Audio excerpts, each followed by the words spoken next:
I'm going to discuss about the effect of tensile and compressive PreStrains on superelastic diamond surrogates.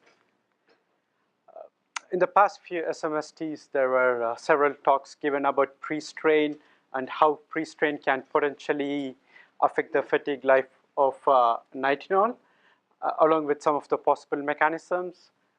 Let's look at some of those just as a background.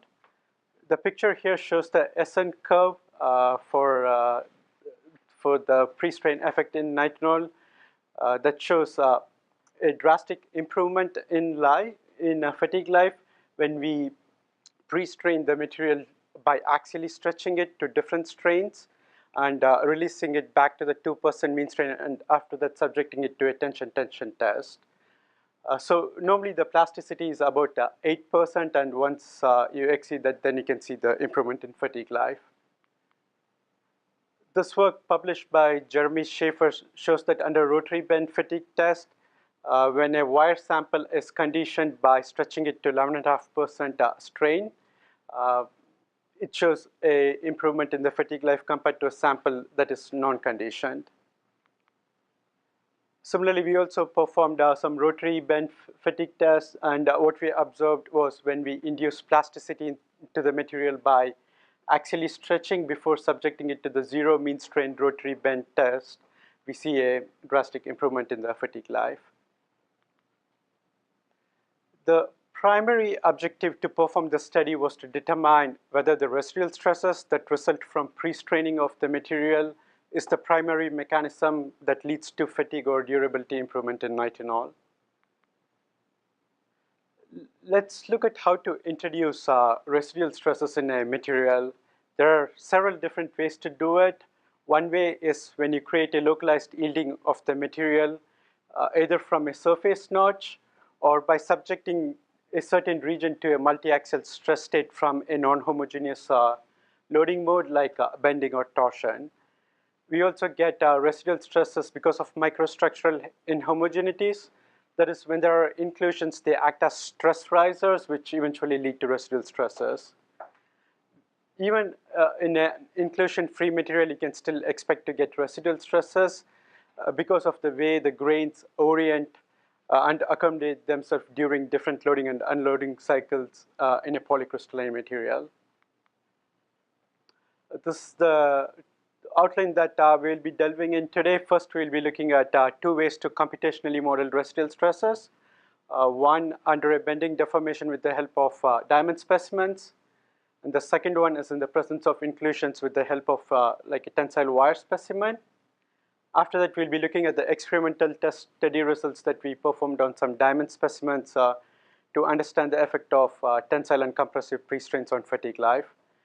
Finally, we'll be looking into the role of superelasticity and how it is different in terms of residual stresses. Diving into the first topic of modeling residual stresses with diamond specimens. The primary focus for this study was to subject this extradose region of the diamond to different stress strain states so that we can understand the effect of residual stresses. We will not be looking into the intradose, but you can assume under a bending deformation, the intradose to have the opposite stress effect of the extradose, but then you have this tension compression asymmetry factor that you need to account in nitinol. The way we fabricated these diamonds is we can subject these extradose to high pre-strains both under tension and compression. So let's say we start off with a stress-free diamond, and as we compress it, because of the bending deformation, we are subjecting the extradose region to a tensile pre-stress state. The diamonds here were crimped so that we get to roughly 9% pre-strain. Upon releasing, because of the plasticity that we induced in the prior step, now the extradose sees a residual stress, which is compressive in nature. So looking in closely at the extradose region, if we plot the maximum principal stresses against the strain, we start off with a stress-free diamond as in the top left, and as we stress-induce martensite by crimping and pre-straining it, we are subjecting the extradose to a tensile pre-stress state. And upon deployment or releasing, now we are introducing a compressive residual stress state on the extruders. So we can say that a tensile pre-stress state leads to a residual compressive stress state. Let's say if you want to mimic this scenario in a test setup, then you're going to take your diamond, compress it to induce pre-stress, tensile pre-stress on the extruders, and then release it as here shown. Coming back to the modeling for the duty cycle, let's say if I want to subject the extruders to a compressive cyclic stress state, then compared to the shape set configuration of the diamond, you stretch it and cycle it in the stretched state to induce compressive cyclic stresses on the extruders. Normally we use FEA to predict the mean strains and strain amplitudes and also the corresponding displacements. We cycle it 3 times and get the values from the final cycle. We can say the sequence here as the extruders has been subjected to a tensile pre-stress followed by a compressive cyclic stress. Similarly, if you are mimicking this in a test sequence, this is how the global force displacements are going to be. With the diamond specimens, we saw how to introduce residual stresses without any inclusions. Let us look at how the stresses intensify in the presence of inclusions, but with the help of a wire specimen. So the picture here shows the part of the geometry that we modeled with the inclusion present on the surface. We assumed the inclusion to be cubic in shape, typically representative of carbides, and roughly 4 microns in size. For modeling purposes, we stretched this wire to 10% global strain and then released it to understand the effect of residual stresses. When we have a typical stress concentration problem like this, we really need a fine mesh around the inclusions, and for that we went with a 1 micron cubic element around the inclusions. We'll be looking at the results for 2 scenarios. One where we have a void left behind by the inclusion, and the other case where the inclusion is still attached to the matrix material. If you look at a medical device, the scenario that is more representative is towards the left, because you would expect your inclusions to be etched away after any surface heat treatment process. We just modeled the scenario on the right to see what a worst case scenario would be. And going forward, I'll not be showing the inclusion to better visualize the stress field. And for the stresses, we'll be looking at the averaged maximum principal stresses, and the scales here are set to be equivalent so that we can directly compare the results. We just used the regular superelastic plastic model that was available in Abacus for this study. Now, when we actually strain it to 10%, we see that the stresses built around the inclusion. And as you noticed, these locations are different when we have a void or inclusion still attached. The maximum location, which is the region in red, occurs at the middle of the wire when we have a void, and it occurs along the length of the wire when the inclusion is still attached to the material.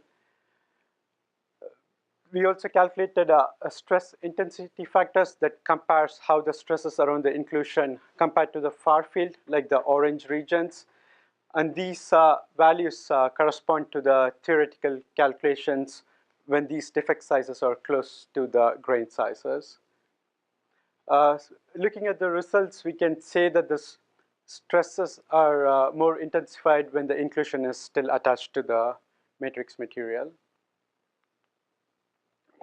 Now, upon releasing the pre-stress, we see like the compressive residual stresses built in the locations where we had the pre-stresses earlier.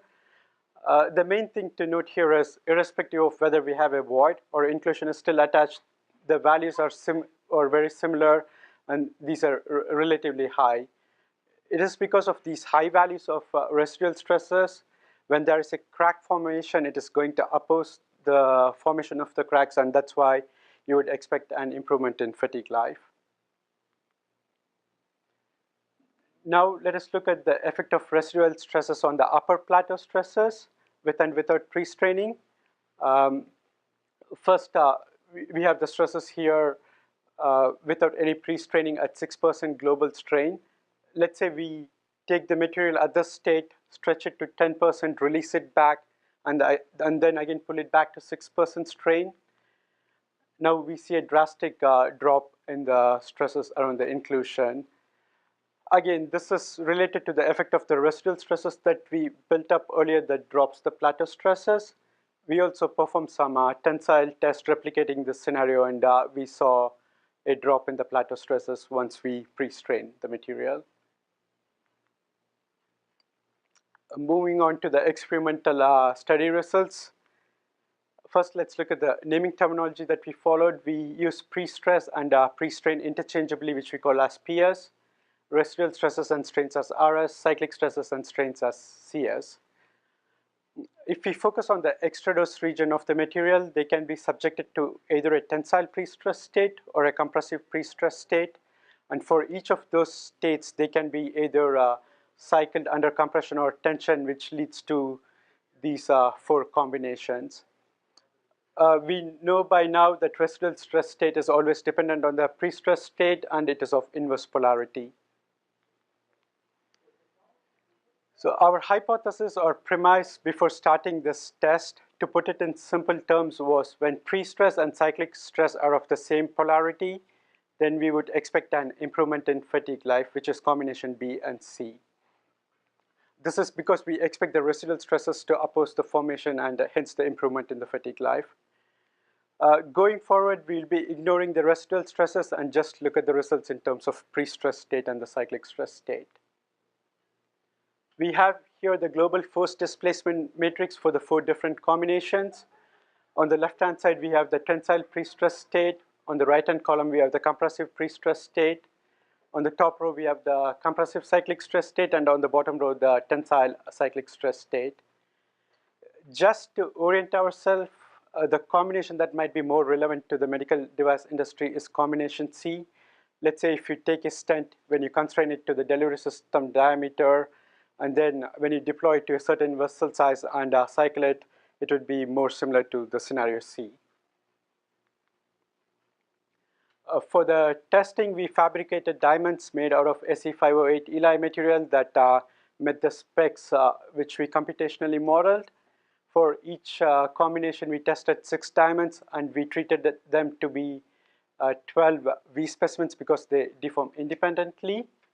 And we subjected the extradose to either 9% strain under tension or compression. Our target mean strains was 3.5%.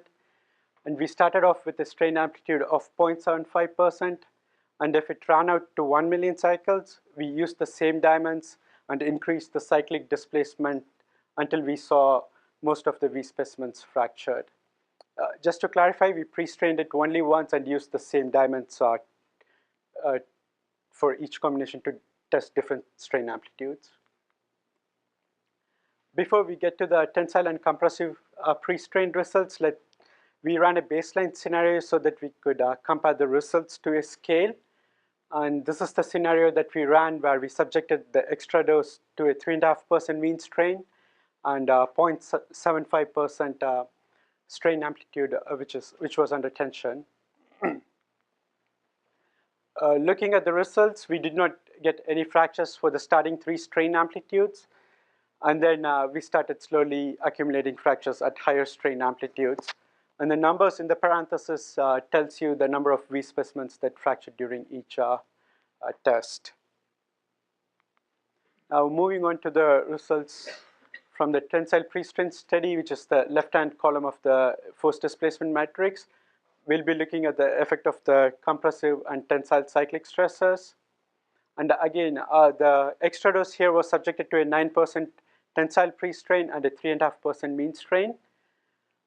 Comparing the results to baseline for combination A, we can see that the fatigue life decreased.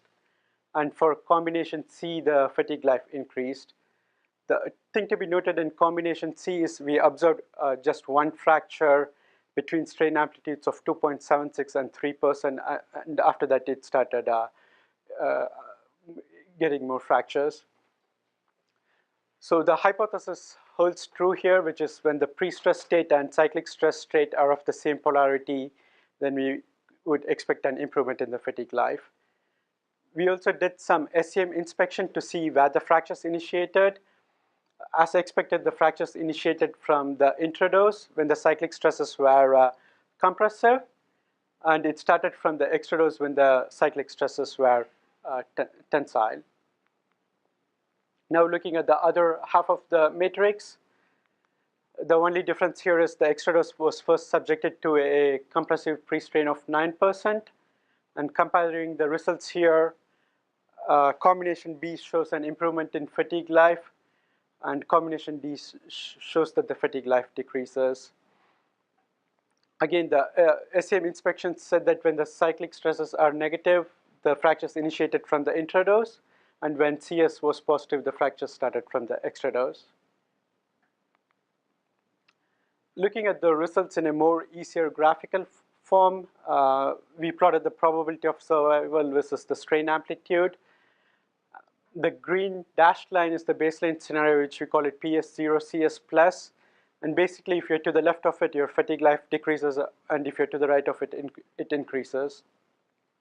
This graph also shows the relative difference between each of the scenarios, and we can say that the best benefit we get is when we subject the extradose to a tensile pre-stress state, followed by a tensile cyclic stress state, which is the purple line, or combination C. The role of residual stresses has been well understood in a traditional elastic plastic material, and it is nothing new. We wanted to look how it is different from a superelastic material, and for that we went back to the tensile wire geometry, and we now modify the material properties for the matrix material to be made out of steel 316L. We stretched it to 10%, and the picture here shows the residual stress state following that. The main thing is the residual stresses are much higher in nitinol, and it is because of the superelasticity, which imparts more residual stresses due to the large elasticity that the material has built in. We observed similar trends even in the presence of void. Nitinol showed much higher residual stresses. So the main takeaway points are the residual stresses through PreStraining is the main mechanism that can increase or decrease the fatigue life of the nitinol.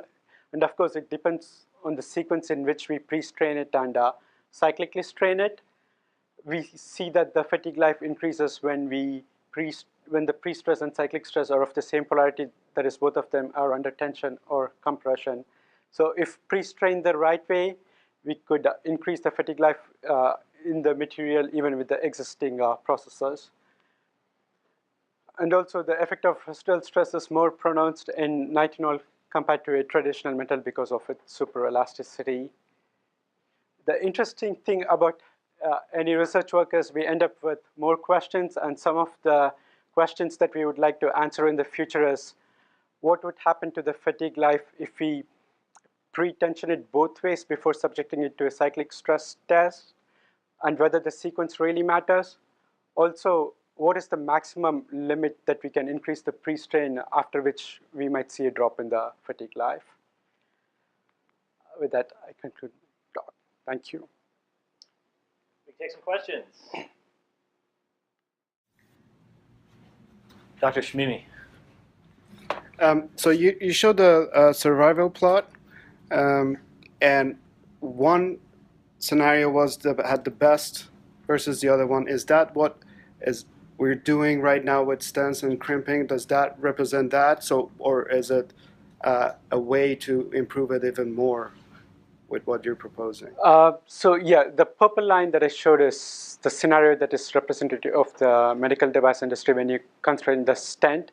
It of course depends on how far you constrain it, like whether you're going to induce plasticity into the material. If you induce plasticity, then the effect of the pre-strain and the residual stresses kick in, and we might see a better improvement in the fatigue life. Yeah. To add to that, you modeled crimping at room temperature? No, this was 37 at body temperature, At body 37, temperature. 37 degrees Celsius. So this could be influenced by crimping at elevated temperatures, elevated temperature. and that might actually increase this effect potentially. Other questions? Okay, let's thank Karthik.